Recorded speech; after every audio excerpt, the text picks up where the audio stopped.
In December of 1872, a ship was found drifting quietly in the Atlantic Ocean. Its sails were set, its cargo was intact, its lifeboat was missing. There were no signs of struggle, no damage from a storm, no bodies. The ship was called Mary Celeste, and everyone aboard had vanished. The Mary Celeste left New York Harbor on November 7th, bound for Genoa, Italy. She carried a cargo of industrial alcohol, carefully packed, properly documented, and securely stowed. The vessel itself was seaworthy, recently inspected, and considered reliable. Her captain was Benjamin Spooner Briggs. Briggs was experienced, respected, and cautious. He had sailed for years without serious incident. This voyage was meant to be routine. Traveling with him were his wife, Sarah, and their 2-year-old daughter, Sophia. The rest of the crew numbered 7 men. All were known to Captain Briggs. None were considered reckless or unstable. When the ship sailed, nothing appeared out of order.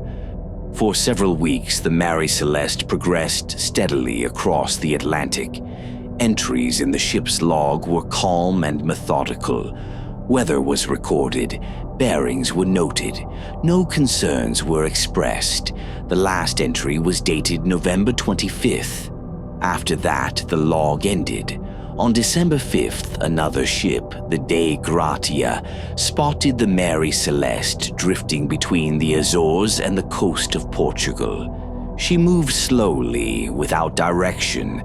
Her sails were partially raised, though poorly adjusted. No one appeared on deck. The captain of the Dei Gratia, David Morehouse, recognized the ship.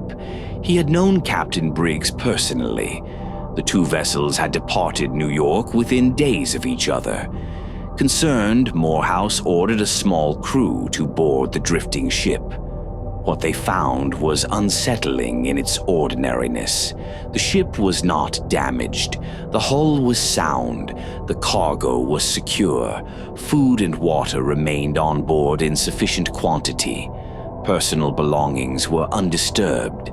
Clothing lay neatly folded. The captain's papers were in place. The galley showed signs of recent use. There was no blood, no evidence of violence. Only one thing was clearly missing: the ship's lifeboat. Navigation instruments were present, though the chronometer, a critical device for determining longitude, was gone. The ship's logbook remained open to its final entry. The beds were unmade, as though the crew had risen and expected to return.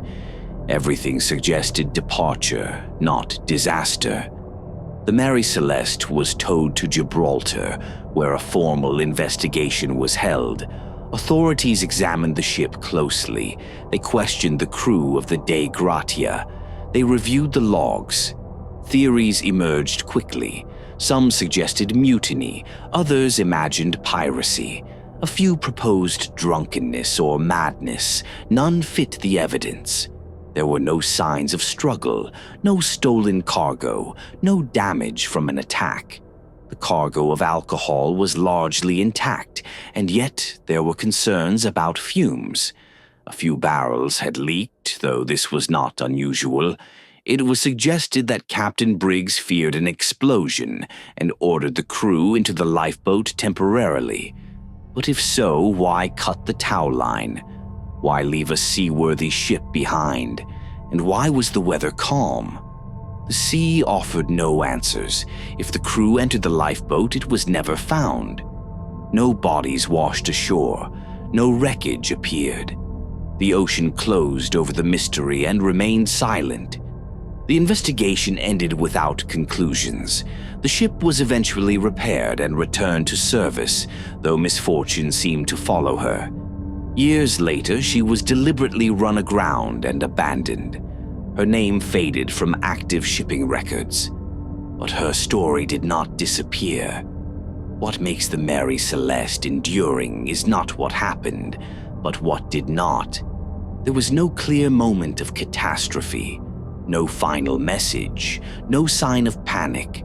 just a ship continuing on without the people who gave it purpose. Captain Briggs was known as a careful man. He did not take unnecessary risks. He traveled with his family only when he felt safe. His wife's belongings were still aboard, so were the child's.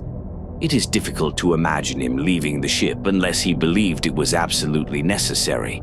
Yet, it is equally difficult to imagine him abandoning it permanently. The sea has claimed many ships, but usually it leaves evidence. Wreckage, storm damage, survivors. The Mary Celeste left none, only absence. In time, the story grew distorted. Sensational retellings added violence, madness, and terror. But the original records are quieter. They describe a ship in working order. They describe ordinary objects left behind. They describe a mystery defined by restraint. Perhaps the crew believed they would return. Perhaps they misjudged distance or weather.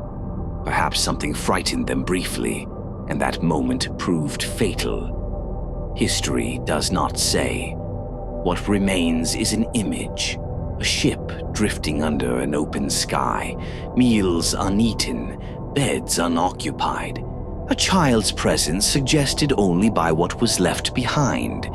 The ocean keeps its reasons. It does not explain itself. It absorbs stories and smooths their edges until only questions remain. The Mary Celeste sailed on without voices, without footsteps, without breath. She carried no ending, only a pause.